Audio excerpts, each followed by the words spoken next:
د لوی خدای په نامه چې ډېر مهربان او بخښونکی خدای دی. شعرونه دي د محسن انسانیت، د دین ژغورونکی، د دین لارښود حضرت امام حسین علیه السلام په هکله یو څو شعرونه د سامعینو په خدمت کې پیش کړم.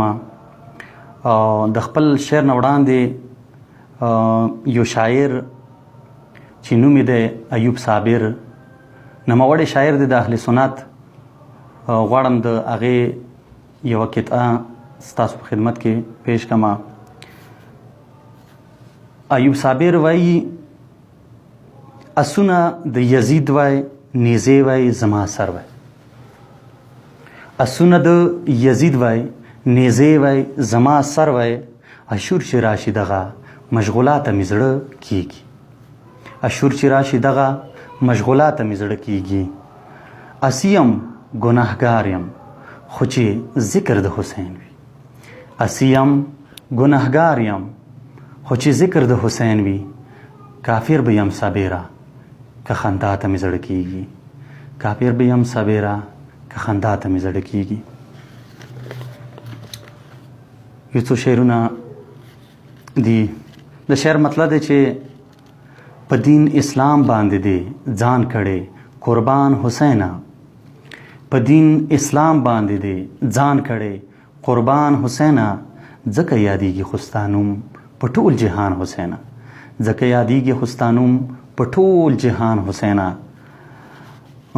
تا خپل نیکه امت زنده کړو څومره ستونزو سره. تا خپل نیکه امت زنده کړو څومره ستونزو سره. درې شپې درې ورځې د تا تږي و طفلان حسینه. ځکه یادیږي خو ستا نوم په ټول جهان حسینه. وچې صحرانه نینوانه ګلستان دې جوړ کړو. وچې صحرانه نینوانه ګلستان دې جوړ کړو. تا پکې وکرل ځای په ځای ګلان حسینه. ځکه یادیږي خو ستا نوم په ټول جهان حسینه. ستا دی جرأت ته انس و جن او ملائک حیران وو.